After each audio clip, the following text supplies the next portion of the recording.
Merhaba örgü severler. Bugünkü videomuzda uzun süredir benden tarifi istenen bu etek modelini birlikte öreceğiz. Gördüğünüz gibi çok şık, çok zarif, içi astarlandığı zaman 4 mevsim kullanılabilecek çok güzel bir etek modeli. Ben düz renkli anlatacağım bu videoda. Sizlere düz renkli anlatacağım. Çünkü bu siparişim düz renk üzerineydi. Ama siz istediğiniz gibi renk kombinleriyle bu eteği örebilirsiniz. Ben bu etekte mavinin 3 tonunu kullandım.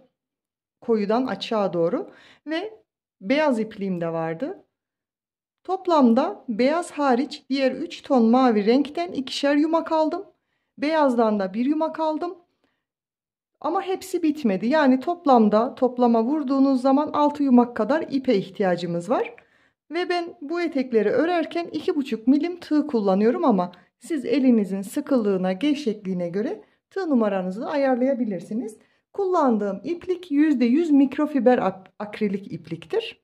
Ama koton ipliklerle de pamuklu ipliklerle, merserize ipliklerle çok şık, çok güzel bir etek elde edersiniz. Model anlatımına geçmeden önce küçük bir hatırlatma yapmak istiyorum. Kanalıma ücretsiz bir şekilde abone olup bildirimleri açarsanız yeni videolardan ilk siz haberdar olursunuz. Dilerseniz hemen modelin yapımına başlayalım. Eteğimizi örmeye lastik kısmından başlayıp daha sonra model kurup aşağıya kadar etek ucuna kadar örüp tamamlayacağız. Ve 38-40 beden için çalışacağım ben bu eteği. Ve lastik kısmını sizinle küçük bir parçada çalışacağım. Çünkü bu kadar büyük bir parçayı örüp videoyu uzatmak istemedim. Bir önceki etek videomu da izlediyseniz lastik anlatımını detaylı orada da bulabilirsiniz. Lastiğimi örmeye 3 zincirle başlıyorum. Ve ilk zincirimi biraz gevşek bırakıyorum. Üçlü trabzanlar örerek bel çevremizin uzunluğu kadar öreceğiz. Ben 38-40 beden için 168 ilmekle başladım. İlk yaptığım zincire batıp üçlü trabzan örüyorum. Bunun için de ilmeğin bir tanesini bir kapattım. İkisini bir, ikisini bir. Tekrar tığıma ipimi doladım.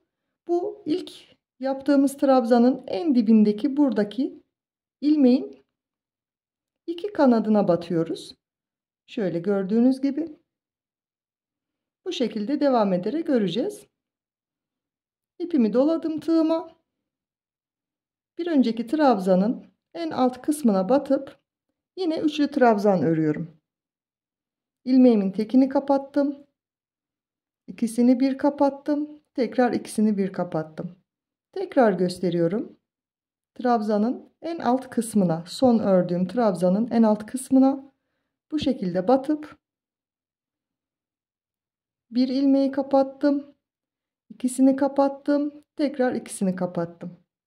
Bu şekilde 168 ilmek olana kadar ördüm. Daha sonra birleştirdim ben. Şöyle birkaç ilmek birlikte örelim. Tekrar ipimi doladım. Trabzanın dibindeki şöyle iki kanadına batıp ilmeğimi çıkardım. Tek ilmeğimi ördüm. İkisini bir ördüm. İkisini bir ördüm. Bu şekilde yaptığımız zaman kasma yapmadan muntazam bir şekilde bel çevremize göre örmüş oluyoruz. Kullanış açısından da en kullanışlı yöntem bu. Ama siz zincir üzerine çekip o şekilde örmek istiyorsanız o şekilde de yapabilirsiniz. Son kez gösteriyorum. Tığıma ipimi doladım. En son yaptığım trabzanın dibindeki ilmeğin iki kanadına batıp ilmeğimi çıkardım. Bir ilmeğimi kapattım. İkisini bir, ikisini bir. Ben bir miktar öreyim, daha sonra birlikte devam edelim. Dediğim gibi 168 ilmek olunca kapatacaksınız siz. Ben sadece lastik kısmını küçük bir parçada göstermek için bu kadar ördüm. Siz 168 ilmeği ördükten sonra örgü yönünüz bu şekilde. Örgünüzü böyle tutup birleştirmesini bu şekilde yapacaksınız. Göstereyim tekrar. Örgü yönüm bu şekilde. Böyle örüyordum. Sonra tutuyorum.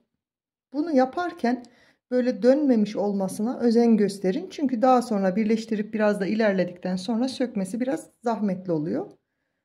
Tekrar böyle birleştiriyoruz. Bu ip aşağıda kalıyor ilk başlarken. Gözüken ipi biraz aşağıda kalıyor ve ilk yaptığım trabzana ya da zincir boşluğuna kaydırmayla kapatıyorum. Ve zincir çekip 3 zincir çekiyorum. Lastik kısmı bildiğiniz gibi ilmekleri bir önden bir arkadan alarak yapıyoruz. Ben 8 sıra lastik örmüştüm. Siz dilediğiniz kadar daha ince ya da daha kalın örebilirsiniz. Birleştirdikten sonra 3 zincir çektim. İlmeği bu şekilde belinden dolayıp çekiyorum. İkili trabzan örüyorum. Tekrar doladım. Bu kez ters ilmeğimi yani arkadan aldığım ilmeğimi şöyle gelip ikili trabzan şeklinde örüyorum. Bir önden bir arkadan alarak sıramı tamamlıyorum. Tekrar göstereyim. Arkadan aldığım ilmeğimi bu şekilde tığımı çıkardım arkadan. Tekrar böyle ipimi çektim. Bir önden bir arkadan alarak 8 sıra lastik. İlk ördüğüm trabzan sırasından hariç 8 sıra ördüm ben.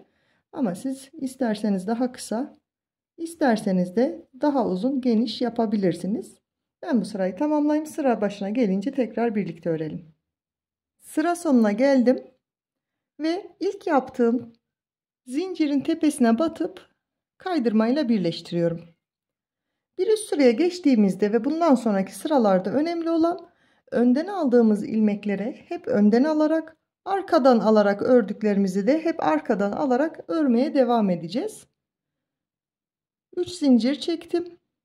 Bir önceki sırada da bu ilmeği önden alarak örmüştüm. Yine bunu da önden alıp ikili trabzan yaptım. Tekrar ilmeğimi doladım. Hemen yanındakini bu şekilde arkadan girip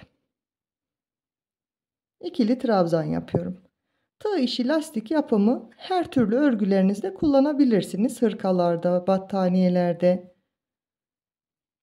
Bu şekilde eteğin belinde de bu lastiği kullanıyoruz. Ve çok şık, çok güzel bir sonuç çıkıyor ortaya.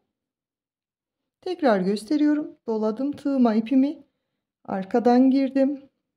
Tekrar arkaya doğru tığımı çıkarıp ikili trabzan örüyorum. Bu şekilde 8 sıra öreceğiz. Dediğim gibi ben örmüştüm, hazırladım. Model anlatımı bunun üzerinden devam edeceğiz.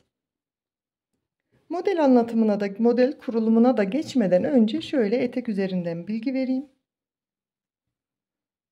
Modeli büyütmek, küçültmek isterseniz mesela biz 38-40 beden için çalışıyoruz şimdi.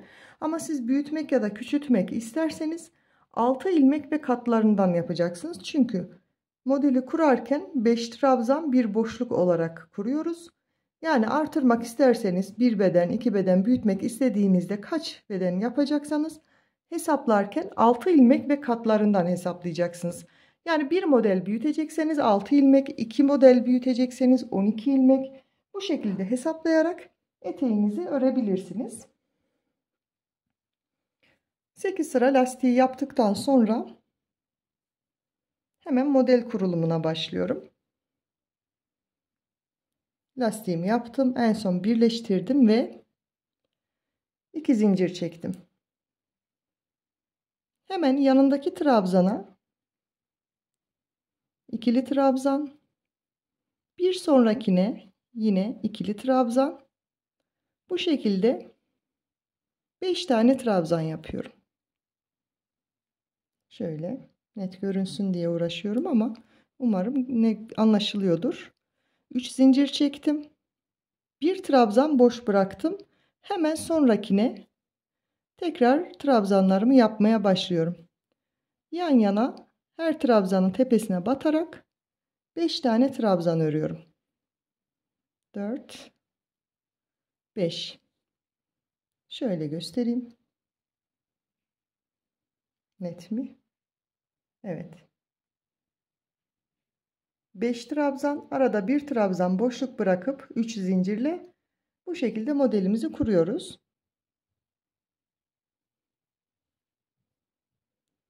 3 zincir çektim. Son yaptığım trabzanın yanındakini boş bırakıyorum.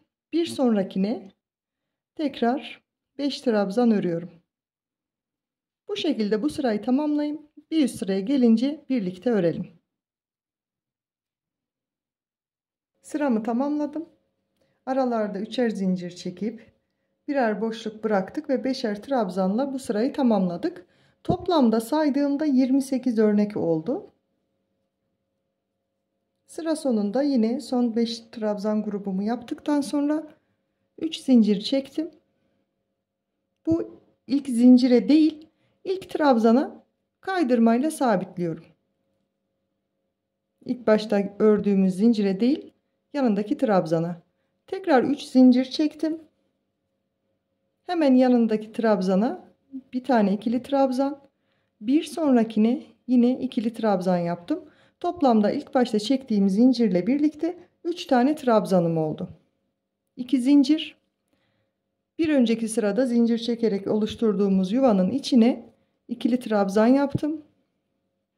3 zincir çektim. Yine aynı boşluğun içine ikili trabzan daha yaptım. Böyle bir V şeklimiz olmuş oldu. Tekrar 2 zincir. Bu 5 tane trabzan vardı. İlkine değil, ikincisine trabzanımı yapıyorum. Bir sonrakine de bir tane ve bir sonrakine de. Yani 5'li trabzan grubumuzu 3'lü gruba dönüştürmüş olduk. Başta ve sondakini boş bıraktık. Her birinin üzerine de birer tane yapıp 3 tane trabzanımız oldu. Devam ediyorum. 2 zincir. Hemen yanındaki boşluğun içine bir tane ikili trabzan. 3 zincir. Tekrar aynı boşluğun içine yine ikili trabzan ve yine 2 zincirle bir sonraki trabzan grubuma geliyorum. İlk trabzanın tepesine değil, yanındaki ikinci trabzanın tepesine bir tane trabzan ördüm. Ve yanındakine de bir tane ve bir sonrakine de bir tane. İkinci sıramızı da bu şekilde örüp sıra sonuna kadar tamamlayalım. Sıra sonuna geldim. Son trabzanımı da yaptıktan sonra 2 zincir çektim ve ilk yaptığımız zincire değil, bu üçlü trabzan grubunun ortadaki trabzana kaydırmayla birleştiriyorum. 2 zincir çektim. Bu boşluğun içine 5 tane trabzan yapıyorum. 2 3 4 ve 5 tane ikili trabzan yapıp tekrar 2 zincir çekiyorum. Bu bir önceki sırada 3 tane trabzan yaptığımız grubun ortadaki trabzana sık iğne ile sabitliyorum. Tekrar 2 zincir. Yine bu boşluğun içine, bu yuvanın içine 5 tane trabzan. Aralarında hiç zincir çekmeden 5 tane trabzan yapıyorum.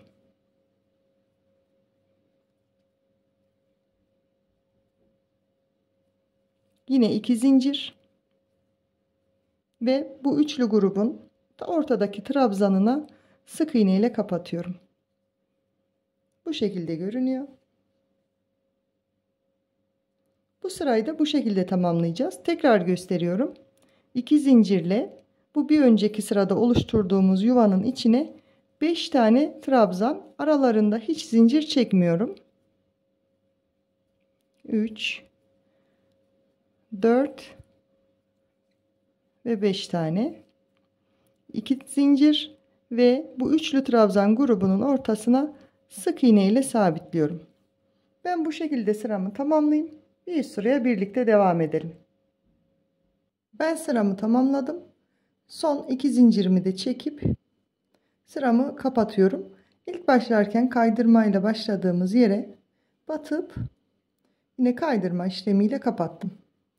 Ve buradaki boşluğa da tekrar kaydırma işlemiyle geliyorum. 2 zincir çektim. Şimdi bir önceki sırada 5 tane trabzan yaptığımız yerlerin her birinin tepesine birer trabzan ve sağından ve solundan da birer tane artırma işlemi yapacağız. Bu çektiğim zincir o artırdığım trabzan olarak sayıyorum.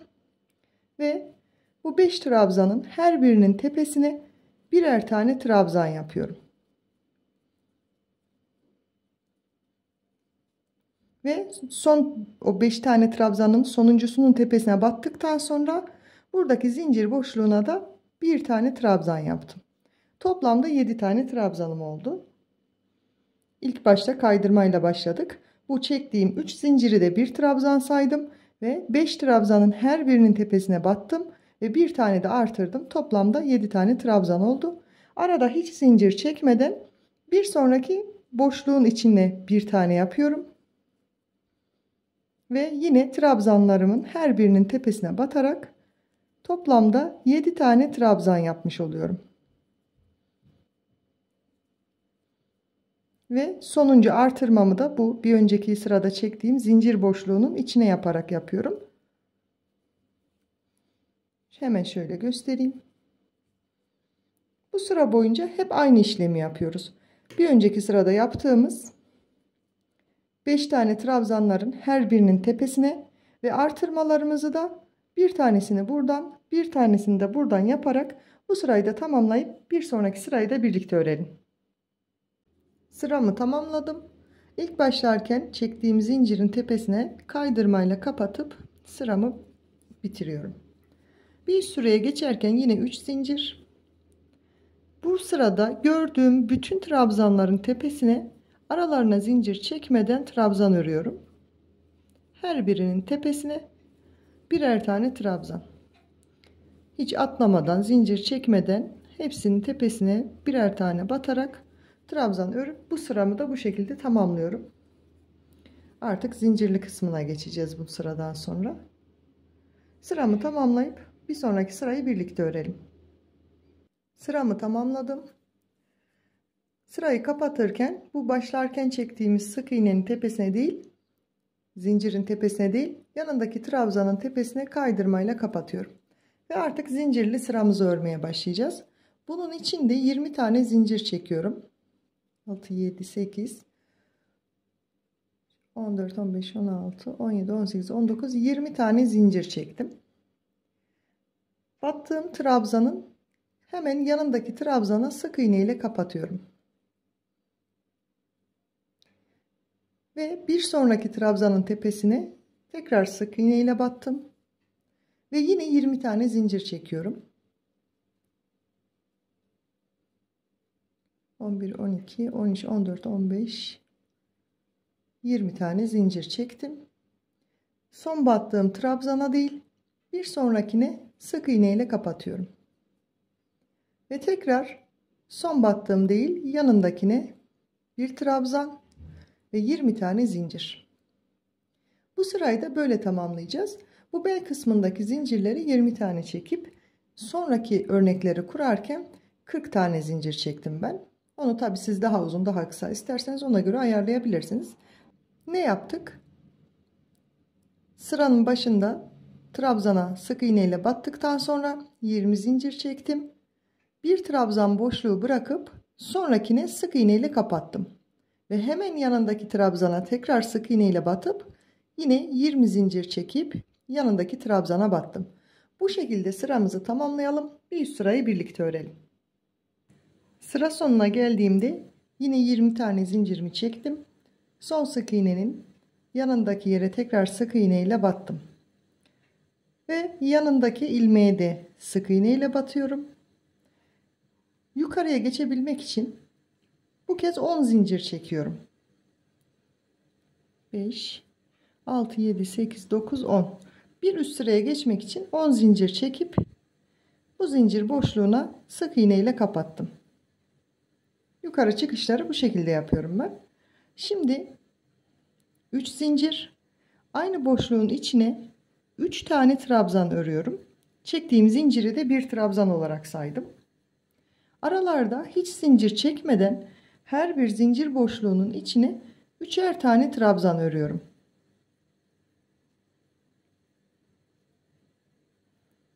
Tekrar bir sonrakine, arada yine zincir çekmiyorum bir sonraki boşluğa geçerken,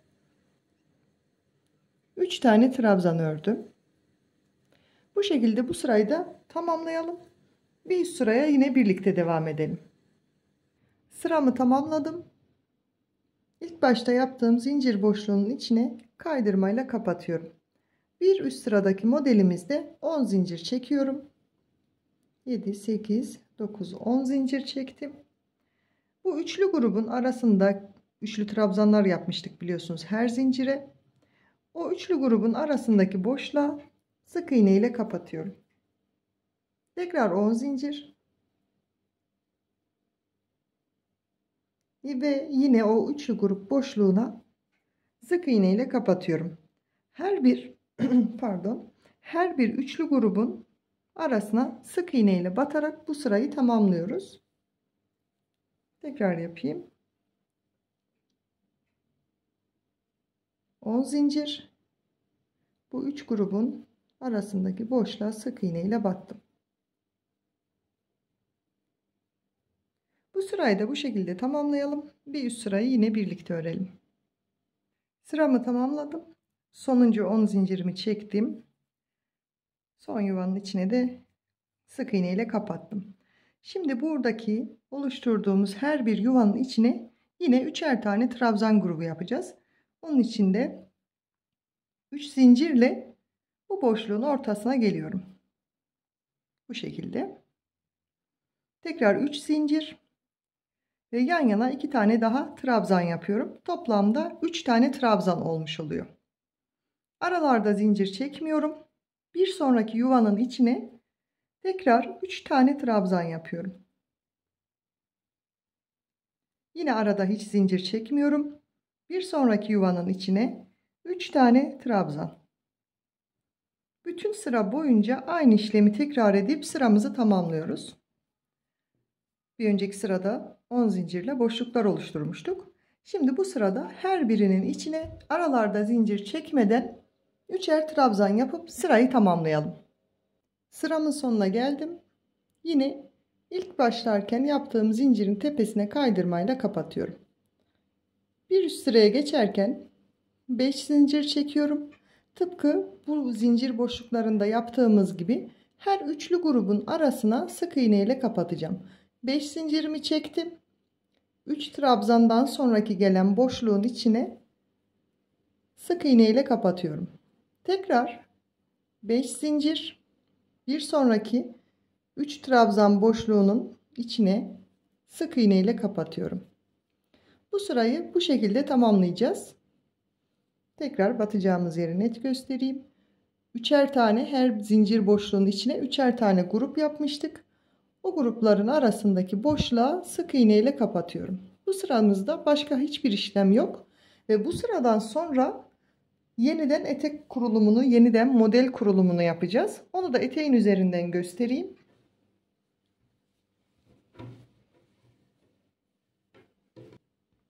Gördüğünüz gibi zincir kısımlarını yaptık. 10 zincir çekip her boşluğun arasına yaptığımız sıra burası ve en son olarak bu trabzan gruplarını ördük. Şimdi de 5'er zincirle her boşluğun arasına sık iğne ile batarak bu sırayı tamamlıyoruz.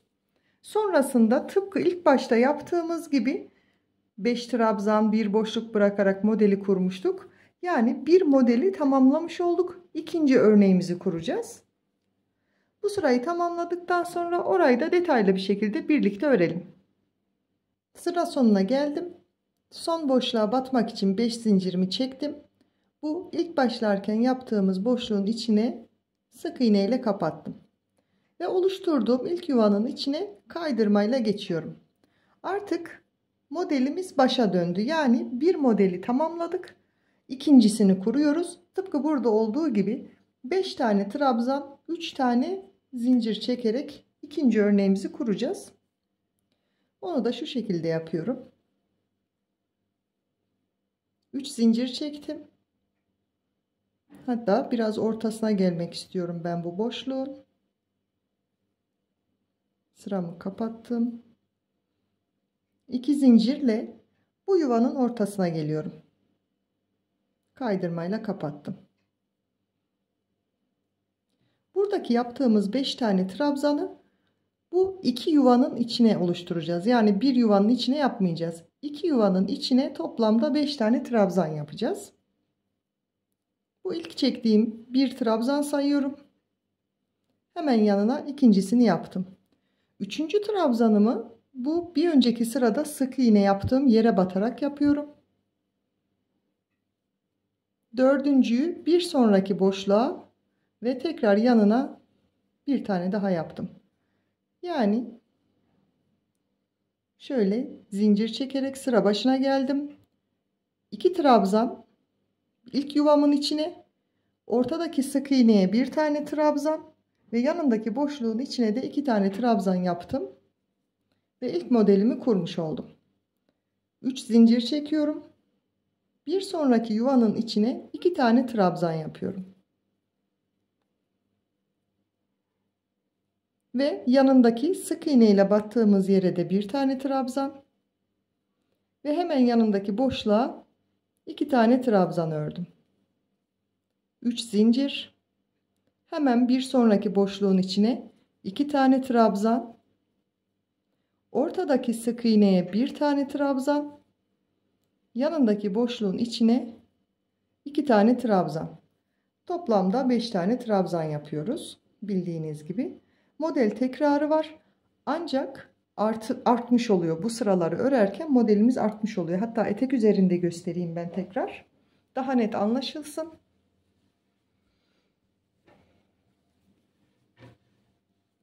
İlk sırada modeli kurarken 28 örnek olmuştu bildiğiniz gibi.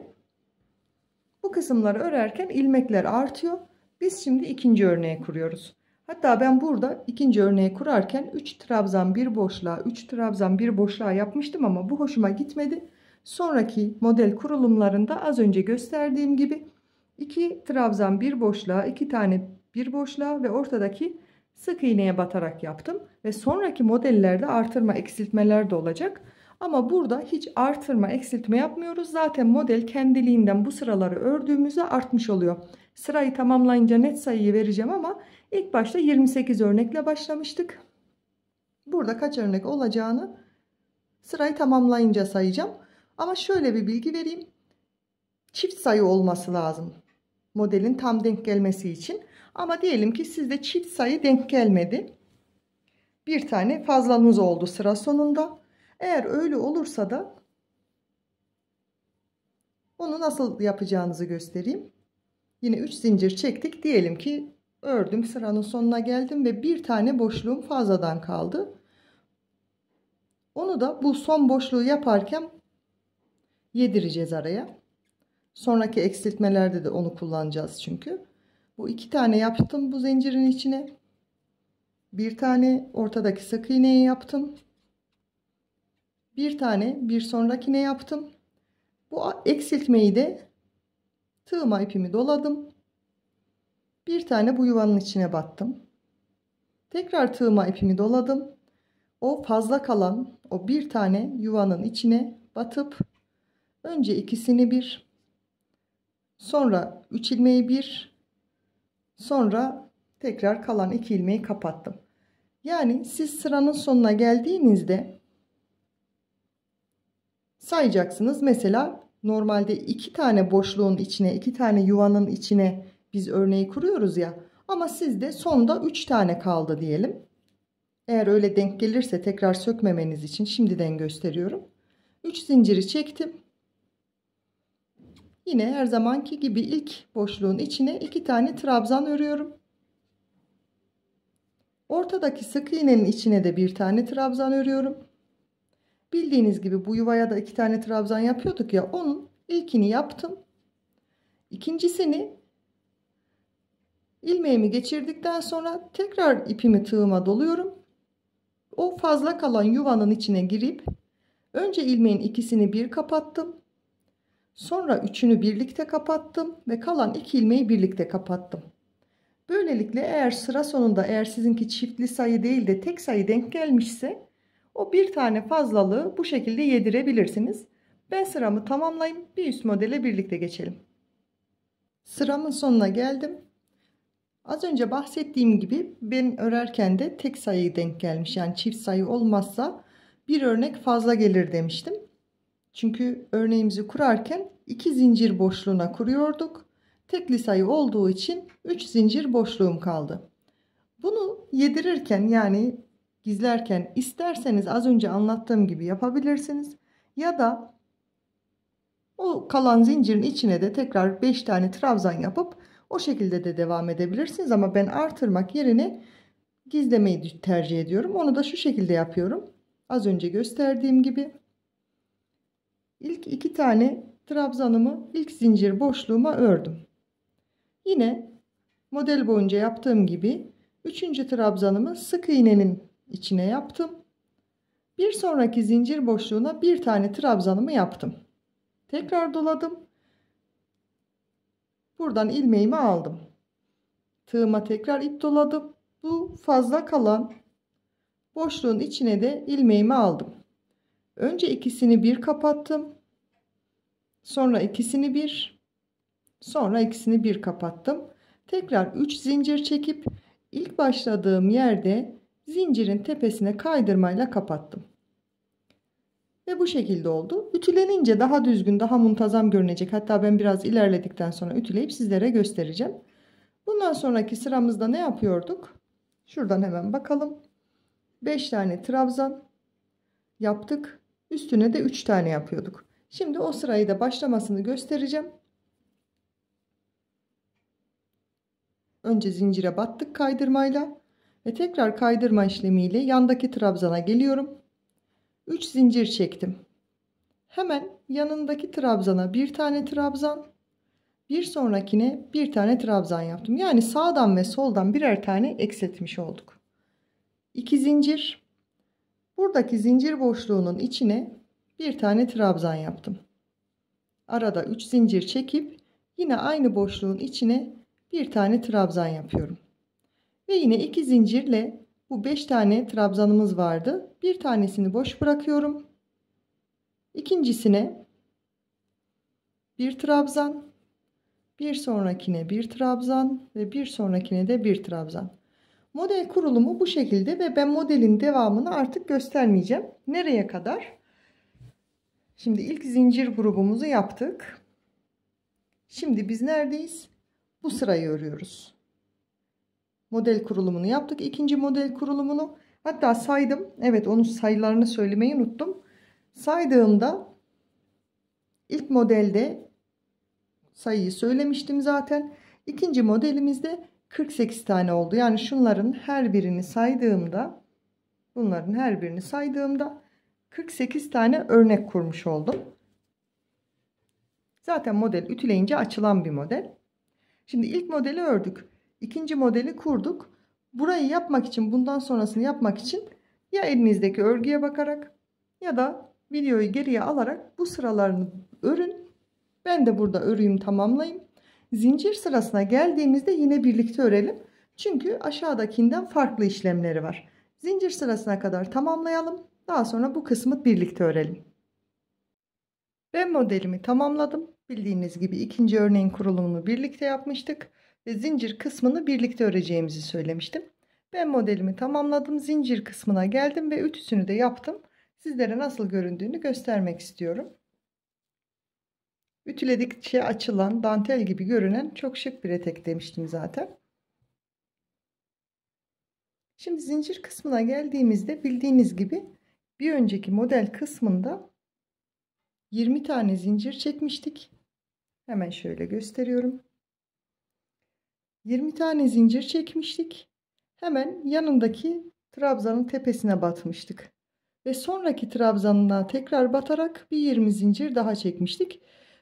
Sadece ilk model kurulumunda 20 zincirle devam ediyorum ve aralarında hiç boşluk bırakmadan devam ediyoruz. Bundan sonraki örneklerde ben mavi etekte 6 örnek, 6 tane zincirli kısım oluştu bende. Diğer kısımlarında hep 40 zincir çektim. Ama siz daha uzun, daha kısa yapmak isterseniz bunu tabii ki kendiniz ona göre ayarlayabilirsiniz. Zincir sırasına geldiğimde 40 tane zincirimi çektim. Bu ilk baştaki trabzana kaydırmayla geçmiştik bildiğiniz gibi sıranın başında. Ve 40 tane zincirimi çektim. Hemen yanındaki trabzana bir tane sık iğne yapıyorum. Yanındakine bir tane daha. Ve bir sonraki trabzana tekrar bir tane sık iğne yapıyorum. Yani yan yana 3 tane sık iğne yapmış olduk. Ve tekrar 40 zincir çekiyorum. 9, 10, 11, 12, 18, 19, 20, 31, 32, 33, 34, 35, 36, 37, 38, 39, 40 tane zincir çektim. Son battığım sık iğnenin hemen yanındaki trabzana batıyorum. Son battığıma değil, onun hemen yanındaki trabzana bir tane sık iğne yapıyorum. Yanındakine de bir tane, bir sonrakine de bir tane sık iğne yapıyorum. Ve tekrar 40 tane zincir çekerek modelimi devam ettiriyorum. Yani bu örnekte ve bundan sonraki örneklerde 40 zincirden sonra yan yana 3 tane sık iğne yapıyoruz. Her bir trabzana batarak şöyle daha yaklaştırayım.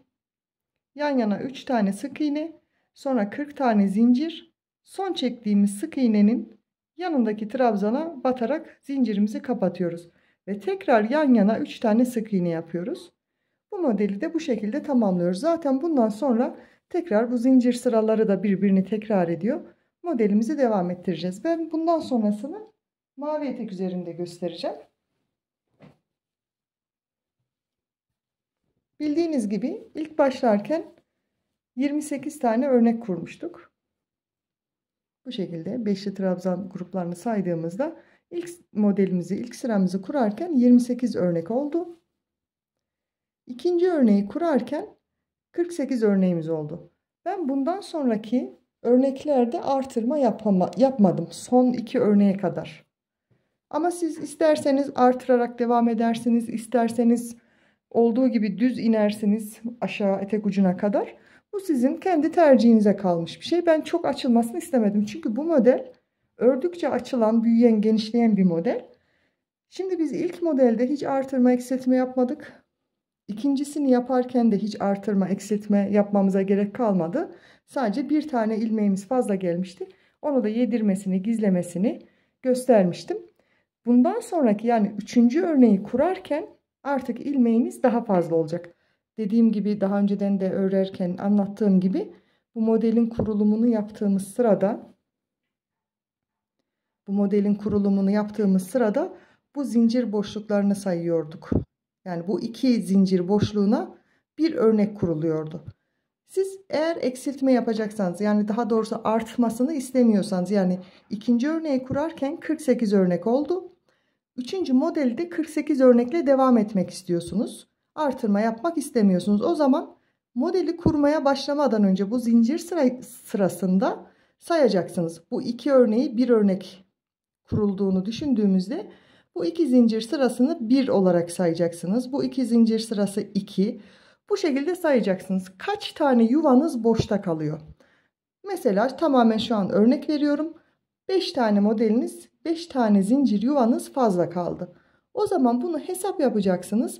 Eşit aralıklarla sadece tek bir yerde değil, eşit aralıklarda bir önceki model kurulumunda yaptığımız gibi eksiltme yapmanız gerekiyor.